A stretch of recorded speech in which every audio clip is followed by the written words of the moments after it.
할렐루야, 다이룬교회에 오신 여러분들을 환영하고 축복합니다. 우리 옆에 계신 분들과 함께 하나님이 이 자리에 계십니다 하고 인사 나누시기 바랍니다.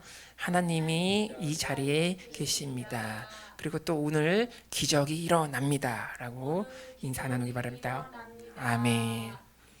할렐루야. 저는 오늘 여러분들과 함께 인생의 허무함을 주님의 아름다운 빛으로 극복하자라는 제목으로 말씀을 나누고자 합니다. 말씀을 나눌 때 하나님의 큰 은혜를 받으시기를 주님의 이름으로 간절히 기도드립니다. 첫째로 우리가 본문을 통하여 알 수 있는 메시지는 우리의 유한성을 인지하고 이웃에게 사랑을 베푸는 삶을 살아야 한다는 사실을 우리가 알 수 있습니다. 사람이 한번 태어나면 이 세상에서 영원토록 살지 못합니다. 사람은 태어난 후에 시간의 흐름과 함께 죽는 존재이며 그 기한도 대단히 짧습니다. 그렇기 때문에 시편 기자는 다음과 같이 말합니다. 시편 90편 10절 한번 다 같이 읽어보시겠습니다. 우리의 연수가 70이요 강건하면 80이라도 그 연수의 자랑은 수고와 슬픔뿐이요 신속히 가니 우리가 나락가나이다 라고 고백합니다. 이렇게 말씀하고 있습니다. 사랑하는 여러분, 우리는 이렇게 짧은 유한한 인생을 살고 있습니다. 또한 우리는 세상을 살아가면서도 오늘 혹은 내일 일어날 일을 우리가 예측할 수 없으며 한치의 앞도 정확히 내다볼 수 없는 무지한 존재가 바로 우리들입니다. 그렇기 때문에 전도서 기자는 본문에서 오늘 이렇게 고백합니다. 너는 내 떡을 물 위에 던져라. 여러 날 후에 도로 찾으리라. 7에게나 8에게나 나눠줄지어다. 무슨 재앙이 땅에 임할지는 내가 알지 못함이니라. 이렇게 고백하고 있습니다. 그래서 전도서 기자는 우리가 인생을 살면서 앞으로 발생하는 일을 정확히 알지 못하기 때문에 인색한 삶을 살지 말고 이웃에게 내가 가진 것을 나눠주는 삶을 살라고 권면하고 있는 것입니다. 맞습니다. 우리는 우리의 앞날에 어떤 일이 일어날지 전혀 예상할 수가 없습니다. 특히 아픔이나 병이나 재앙은 우리가 전혀 예상하지 못했을 시기에 갑자기 발생하곤 합니다. 우리는 우리 자신이 몇 날 몇 시에 죽을지 정확하게 알지 못합니다. 또한 우리는 코로나 같은 전염병이 발생하고 사회를 이렇게까지 위협할지를 몇 년 전까지만 해도 전혀 예상치 못했습니다. 그러므로 우리는 이러한 아픔, 재앙이 언제 임할지 모르고 이러한 재앙이 임하기 전에 하나님을 사랑하고 이웃을 사랑하는 삶을 사셔야 됩니다. 그래서 누가복음에 보면 이렇게 말씀하고 있습니다. 또 내가 내 영혼에게 이르되 영혼아 여러 해 쓸 물건을 많이 쌓아두었으니 평안히 쉬고 먹고 마시고 즐거워하자 하리라 하되 하나님은 이르시되 어리석은 자여 오늘 밤에 내 영혼을 도로 찾으리니 그러면 내 준비하는 것이 누구의 것이 되겠느냐 하셨으니 이렇게 말씀하고 있습니다. 그래서 예수님께서 누가복음에서 비유를 드셨습니다. 어느 마을에 큰 부자가 살고 있었습니다. 이 부자는 하나님을 몰랐고 그렇기 때문에 자신만을 위한 삶을 살았습니다.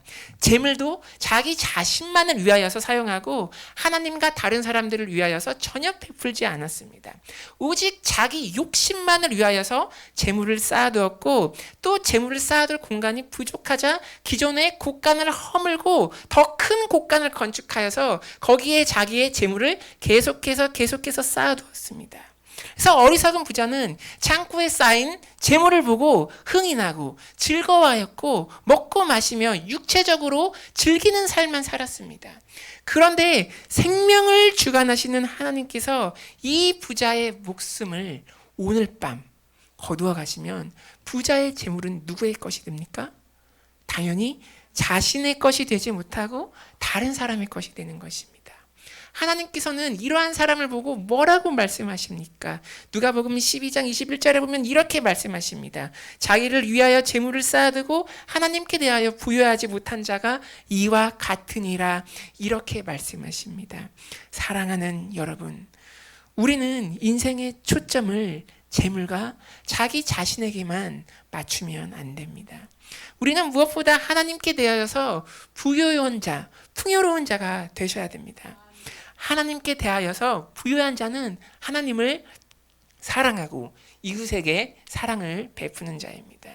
그렇기 때문에 오늘 본문에서 전도서 기자는 자신의 떡을 이웃에게 베푸는 것은 절대 없어지지 않음을 고백하며 하나님께서 헤아려 주시고 갚아 주심을 비유적으로 말씀하고 있습니다.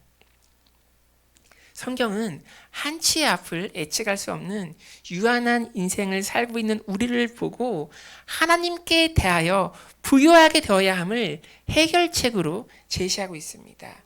재앙이 일어난 후에, 우리가 사망한 후에 하나님께 부유하지 못했음을 후회하면 이미 늦었습니다. 지금 바로 지금 이 순간, 지금 은혜의 때에 하나님을 찾고 하나님을 만나셔서 하나님의 사랑을 다른 사람에게 베푸는 여러분이 되시기를 기도드립니다. 그래서 이사야서 55장 6절에 보면 너희는 여호와를 만날 만할 때에 찾으라, 가까이 계실 때에 그를 부르라, 이렇게 말씀하고 있습니다. 바로 지금이 여호와 하나님을 만날 때이며 바로 지금 이때가 은혜를 받을 만한 때이며 하나님을 사랑하고 소외된 이웃을 사랑할 때가 바로 지금 이 순간입니다. 재물과 능력을 자기 자신만을 향하여서 자기 내부로 쌓아두지 말고 이웃과 다른 사람을 위하여서 주님의 사랑을 또 주님의 따뜻한 마음을 베푸시는 여러분이 되시기를 간절히 기도드립니다. 아멘. 둘째로 본문을 통하여 알 수 있는 메시지는 우리는 세상의 풍랑과 두려움에 굴하지 말고 오직 전능하신 하나님을 믿으며 믿음의 모험을 해야 한다는 사실을 우리가 알 수 있습니다. 세상을 살다 보면 내가 예상치 못한 일, 아픔, 두려움, 거짓, 재난, 병 같은 많은 위협적인 사건을 우리가 목격하기도 하고 그것을 내가 경험하기도 합니다. 우리는 세상의 두려움과 위협, 그리고 내가 이해하지 못하는 상황을 어떻게 해석을 해야 되며 어떻게 행동을 해야 됩니까? 오늘 본문에 답이 나와 있는 본문 보겠습니다. 전도서 11장 3절에서 4절 한번 다 같이 읽어보겠습니다. 시작. 구름에 비가 가득하면 땅에 쏟아지며 나무가 쓰러진 곳에 그냥 있으리라. 풍세를 살펴보는 자는 파종하지 못할 것이요 구름만 바라보는 자는 거두지 못하리라. 이렇게 말씀하고 있습니다. 그래서 오늘 본문에서 세상의 위협과 두려움을 구름과 쓰러진 나무에 비유하고 있습니다. 구름은 비가 가득 차면 비를 참지 않고 그냥 땅으로 쏟아낸다고 전도서 기자는 말하고 있습니다. 또한 풍파로 인하여 쓰러진 나무는 쓰러져 있는 그 상태 그대로 풍파의 위험성을 드러내며 우리를 공포와 두려움 속으로 몰아넣습니다. 그러나 전도서는 우리가 이러한 위협에 굴복하면 아무것도 할 수 없음을 우리에게 말해주고 있습니다. 강한 바람이 나무를 쓰러뜨린다고 해서 풍파 같은 위협에만 우리가 계속 초점을 맞추면 우리가 파종을 못합니다. 또한 위협적인 먹구름만을 바라보면 열매를 거두지 못한다고 전도서 기자는 우리에게 조언하고 있습니다. 사랑하는 여러분, 이는 무엇을 의미합니까? 우리가 세상을 살면서 풍파와 먹구름 같은 위협적인 요소에만 초점을 맞추지 말고 그리고 겁먹지 말고 그것을 다스리시고 전능하신 하나님을 믿고 믿음의 전진을 해야 한다는 사실을 우리에게 말해주고 있습니다. 그래서 본문 말씀처럼 우리가 파종을 할 때 풍세와 먹구름만을 계속 바라보면 두려움이 계속 엄습하여서 우리가 파종조차 시도를 못합니다.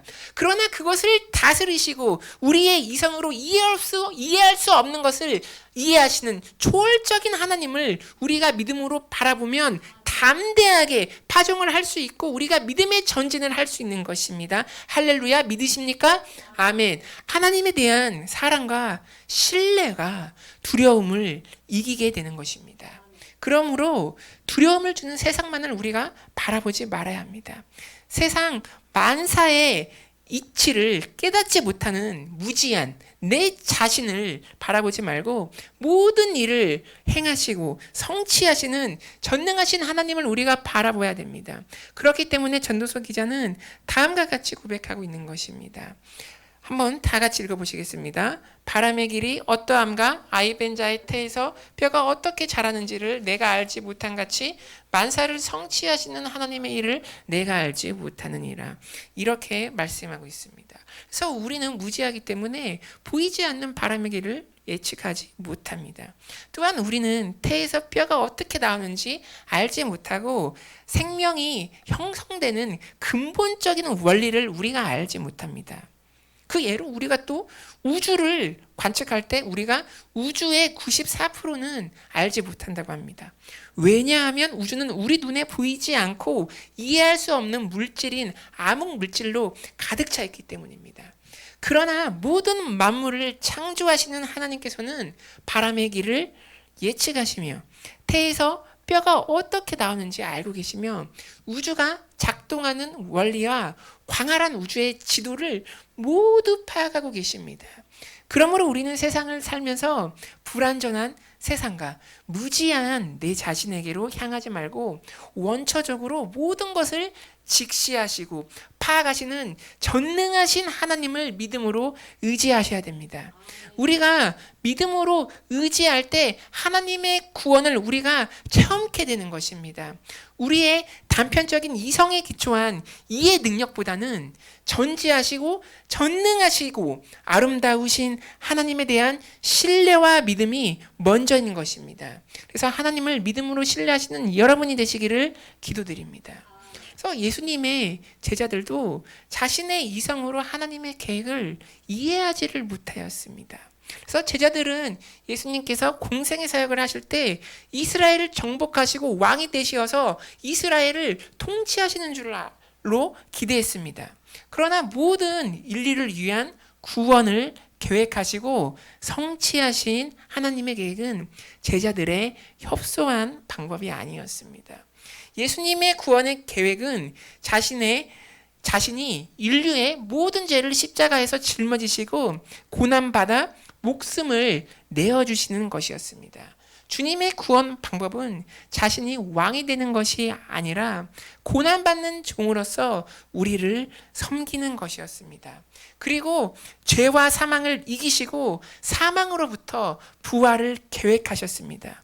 이처럼 온 인류를 위한 구원의 계획과 성취는 하나님의 아들이신 예수님만이 성취하실 수 있는 계시적인 사건입니다. 그런데 제자들은 자신의 이성으로 예수님께서 십자가에서 돌아가시고 부활하시는 구원 계획을 이해하지 못하였습니다. 그래서 요한복음 2장 19절, 22절 한번 다 같이 읽어보시겠습니다. 시작. 예수께서 대답하여 이르시되 너희가 이 성전을 헐라 내가 사흘 동안에 일으키리라. 죽은 자 가운데서 살아나신 후에야 제자들이 이 말씀하신 것을 기억하고 성경과 예수께서 하신 말씀을 믿었더라. 이렇게 고백하고 있습니다. 그래서 제자들은 주님께서 하신 말씀인 이 성전을 헐라 내가 사흘 동안에 일으키리라 라는 말씀을 이해할 수 없었습니다. 유대인은 하나님께 예배드리는 성전이 46년에 걸쳐서 완공되었는데 어떻게 사흘 동안에 일으킬 수 있냐고 물으면서 예수님의 말을 믿지 않았습니다. 제자들과 유다인들은 그 당시에는 주님의 말씀을 이해할 수조차 없었는데 예수님께서 우리의 죄를 짊어지시고 십자가에 돌아가시고 부활하심을 목격하자 이제 성령님의 조명하심으로 예수님의 말씀이 이해가 되기 시작하였습니다. 바로 성전은 공간적인 성전이 아니라 바로 예수님의 육체를 가리켜 말씀하신 것임을 알았던 것입니다. 그래서 예수님께서는 자신의 부활로 인하여서 죄와 사망의 권세를 이기심을 미리 말씀하신 것입니다. 사랑하는 여러분, 우리에게 필요한 것은 우리의 이성에 근거한 이해가 아니라 전능하신 하나님을 향한 믿음이 필요합니다. 지금 당장 내 이성으로 하나님의 말씀을 이해할 수 없어도 믿음으로 하나님께서 선포하신 말씀을 의지하는 신앙생활을 하셔야 합니다. 그러면 반드시 구원의 역사가 여러분의 삶 속에 나타납니다. 사랑하는 여러분, 세상을 살면서 발생하는 두려움과 위협 때문에 움츠리고 계십니까? 새로운 삶을 향한 두려움 때문에 어둠 가운데 희망을 잃고 앉아 계십니까? 그렇다면 여러분의 이성을 초월하시는 하나님께 여러분의 삶을 맡기시고 믿음의 여정을 시작하시기 바랍니다. 하나님의 손을 잡고 일어서시기를 바랍니다. 하나님을 의지하셔서 믿음의 여정을 시작하시기 바랍니다. 그러면 이제 나를 위협했던 세상의 두려움과 위협은 허상과 거짓에 불과했음을 여러분이 깨닫게 될 것입니다. 세상의 두려움과 위협이 무서워서 그것에만 집착하여서 하나님께서 계획하신 풍성함을 우리가 누리지 못한다면 이것만큼 슬픈 일이 어디 있겠습니까? 사랑하는 여러분, 하나님의 손을 잡고 일어나셔서 여러분을 위하여 예비된 풍성한 하나님의 비전을 찾는 모험을 시작하시는 여러분이 되시기를 기도드립니다. 나의 생각보다 훨씬 높으신 하나님을 의지하시기 바랍니다. 십자가에서 여러분을 위하여 죽으시는 주님을 믿으시기 바랍니다. 부활하셔서 생명을 주신 주님을 의지하시기 바랍니다. 그러면 반드시 여러분의 삶 속에 생명의 씨앗을 파종하게 될 것이며 여러분을 위하여 예비된 하나님의 높으신 뜻을 이 땅에서 여러분이 성취를 하시게 될 것입니다. 하나님의 풍성한 비전을 여러분에게 보여주실 것입니다. 그러므로 하나님을 믿고 하나님을 경외하시기 바랍니다. 시편 103편 11절은 이렇게 말씀하고 있습니다. 이는 하늘이 땅에서 높은 같이 그를 경외하는 자에게 그의 인자하심이 크심이로다. 아멘. 여러분이 하나님을 경외하면 하나님의 긍휼과 자비와 사랑과 인자하심을 여러분에게 보여주실 것입니다. 하나님께서 하나님 되심이 만약 여러분이 안 믿어지시면 예수님의 이름으로 거짓과 어둠의 사력을 파쇄하며 계속 믿음의 전진을 하시기를 바랍니다. 성령님의 조명하심을 구하시기 바랍니다. 하나님을 의지하여서 어둠 속에서 일어나셔서 믿음의 모험을 하시는 여러분이 되시기를 기도드립니다. 그리하여서 하나님께서 계획하신 풍성한 사랑과 은혜를 누리시는 여러분이 되시기를 간절히 기도드립니다. 아멘. 셋째로 본문을 통하여 알 수 있는 메시지는 믿음에는 행함이 따르며 하나님의 나라에 들어가는 것을 기대하여야 한다는 사실을 우리가 알 수 있습니다. 우리는 아까 두 번째 메시지에서 전능하신 하나님을 믿고 의지해야 함을 살펴보았습니다. 그런데 하나님을 믿고 의지한다고 하면서도 내가 아무런 노력을 하지 않고 그대로 있으면 안 됩니다. 그렇기 때문에 본문 말씀은 다음과 같이 말하고 있습니다. 한번 다 같이 읽어보시겠습니다. 시작. 너는 아침에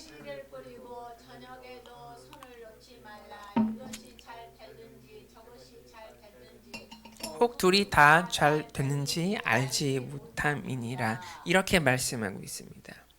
그러니까 위 본문에서는 아침에도 씨를 뿌리고 저녁에도 씨를 뿌리고 손을 놓지 말라고 합니다. 이는 비유적으로 우리의 노력과 행함의 중요성을 표현하고 있는 구절입니다. 그러니까 어떤 사람이 시험을 보는데 지혜를 주시는 하나님을 의지한다고 고백하면서 시험 공부를 하나도 안 하고 매일 빈둥빈둥 놀면 어떻게 됩니까? 시험에서 좋은 성적을 거둘까요? 거두지 못합니다. 신앙생활도 마찬가지입니다. 우리가 하나님을 믿는다고 하면서 아무런 노력도 안 하고 게으르게 행동을 하면 안 됩니다. 우리가 하나님을 믿으면 이에 걸맞는 행함이 따라야 하는 것입니다. 그래서 야고보서 2장 26절은 이렇게 말씀하고 있습니다. 영혼 없는 몸이 죽은 것 같이 행함이 없는 믿음은 죽은 것이니라. 이렇게 말씀하고 있습니다. 하나님을 믿는다고 하면서도 행함이 없는 믿음은 거짓된 것입니다. 죽은 것입니다. 예를 들어 우리가 하나님을 믿으면 하나님께 기도를 해야 됩니다. 또한 열심히 말씀을 읽어야 됩니다. 우상 숭배를 하면 안 됩니다. 마음속에 악한 생각을 품으면 안 됩니다. 죄 가운데 방탕하게 살면서 안 되고 우리가 하나님의 사랑을 실천해야 됩니다. 그리고 이웃을 속이면 안 됩니다. 하나님께서 주신 계획과 비전을 소중히 여기고 그것을 내가 이루도록 열심히 노력해야 됩니다. 우리가 이 세상에서 주님을 믿고 행하는 것은 결코 헛되고 헛된 일이 절대 아닙니다. 왜냐하면 우리가 예수님을 믿으면 하나님 안에서 영원한 생명을 얻고 우리가 나중에 천국으로 옮겨지기 때문입니다. 그래서 전도서는 영혼을 얻지 못한 세계는 헛되고 헛됨을 고백하고 있습니다. 본문 보겠습니다. 전도서 11장 8절에 보면 사람이 여러 해를 살면 항상 즐거워할지로다. 그러나 캄캄한 날들이 많으리니 그 날들을 생각할지로다. 다가올 일은 다 헛되도다. 이렇게 고백하고 있습니다. 그래서 본문 말씀처럼 보통 사람이 이 세상에서 장수하면 어떻게 됩니까? 즐거워합니다. 그렇기 때문에 우리나라에서도 장수하는 것을 기념하여서 회갑잔치와 칠순잔치를 하죠. 그러나 전도서는 이 세상에서 장수하는 것이 즐겁지만 결국 헛되고 헛되다고 합니다. 왜냐하면 이 세상을 살면서 우리는 결국 육체적인 죽음과 소멸을 맞이하기 때문입니다. 그래서 전도서 기자는 죽음을 맞이하는 인생의 허무함을 직시함과 동시에 영원한 생명을 주시는 하나님으로 인하여서 죽음 이후에 그 세계에서 영원토록 살 수 있음을 희망하며 이 세상의 허무함을 하나님의 영원한 생명으로 극복할 수 있음을 역설적으로 말하고 있는 것입니다. 이처럼 우리가 영원한 생명을 얻고 이 세상의 허무함을 극복하기 위해서는 주 예수님을 나의 구세주로 믿어야 됩니다. 로마서 10장 9절에 보면 내가 만일 내 입으로 예수를 주로 시인하여 또 하나님께서 그를 죽은 자 가운데서 살리신 것을 내 마음에 믿으면 구원을 받으리라. 이렇게 말씀하고 있습니다. 사랑하는 여러분, 예수님을 주로 시인하시고 마음속으로 나의 구주 되심을 믿으시기를 바랍니다. 그러면 여러분이 영원한 생명, 이터널 라이프를 얻습니다. 구원을 얻습니다. 이 세상의 허무함과 무료함을 예수 이름의 능력으로, 예수님의 생명으로 극복할 수가 있습니다. 왜냐하면 죽음 이후에 하나님께서 통치하시는 그 나라가 여러분을 위하여 예비되어 있고 기다리고 있기 때문입니다. 사랑하는 여러분, 하나님을 의지하면서 믿음 생활을 열심히 하고 계십니까? 혹시 죽음 앞에서 여러분의 인생이 가치 없고 허무하다고 느끼고 계십니까? 그러나 전도서 기자가 이 세상의 허무함을 넘어 영원한 생명을 갈망하는 것처럼 생명을 주시는 예수님을 믿으시기 바랍니다. 예수님께서 비추어 주시는 아름다운 빛, 생명의 빛을 사모하시기를 바랍니다. 전도서 기자는 인생의 허무함, 좌절감, 유한한 앞에서 해를 통하여서 주님께서 비춰주시는 아름다운 빛을 봅니다. 전도서 11장 7절에 보면 빛은 실로 아름다운 것이라 눈으로 해를 보는 것이 즐거운 일이로다. 이렇게 고백합니다. 그리고 전도서 기자는 해를 통하여 비치는 그 빛 너머에 있는 하나님의 영원한 생명의 빛을 직시하고 영원한 생명을 얻기를 갈망했을 것입니다. 이 전도서 기자의 소망은 예수 그리스도로 인하여서 현실과 실제가 되었습니다. 우리는 예수님의 대속의 은혜로 인하여서 이제 예수님의 빛을 다 수건을 벗은 얼굴로 거울을 보는 것 같이 주의 영광을 볼 수 있습니다. 그리고 주님과 같은 형상으로 변화하여서 영광에서 영광으로 이르게 되는 그 풍성함을 우리가 누릴 수 있게 됩니다. 사랑하는 여러분, 인생길이 힘들고 어렵고 절망적이십니까? 그러면 영생을 주시는 주님을 믿으시고 여러분을 위하여서 천국에서 영원히 살 집을 예비하시는 주님을 믿음으로 바라보시기 바랍니다. 요한복음 14장 2절은 너희는 마음에 근심하지 말라. 하나님을 믿으니 또 나를 믿으라. 내 아버지 집에 거할 곳이 많도다. 그렇지 않으면 너희에게 일렀으리라. 내가 너희를 위하여 거처를 예비하러 가노니 너희를 위하여 거처를 예비하면 내가 다시 와서 너희를 내게로 영접하여 나 있는 곳에 너희도 있게 하리라. 이렇게 말씀하고 있습니다. 사랑하는 여러분, 마음의 짐, 무거운 짐, 세상의 짐을 주님의 십자가 앞에 다 내려놓으시기 바랍니다. 그리고 영원한 생명의 빛을 비추어 주시는 주님을 바라보시기 바랍니다. 주님의 나라, 하나님의 나라는 영원하고 반드시 실제합니다. 하나님께서 예비하신 천국을 믿음으로 바라보시어 인생의 허무함을 극복하시고 주님 안에서 영원한 생명을 누리시는 여러분이 되시기를 간절히 기도드립니다. 아멘. 말씀을 맺겠습니다. 첫째로 우리는 우리의 유한성을 인지하고 이웃에게 사랑을 베푸는 삶을 살아야 됩니다. 우리의 인생은 100년이 채 안 되는 짧고 유한한 인생을 살고 있으며 한치의 악도 예상할 수 없는 인생을 살고 있습니다.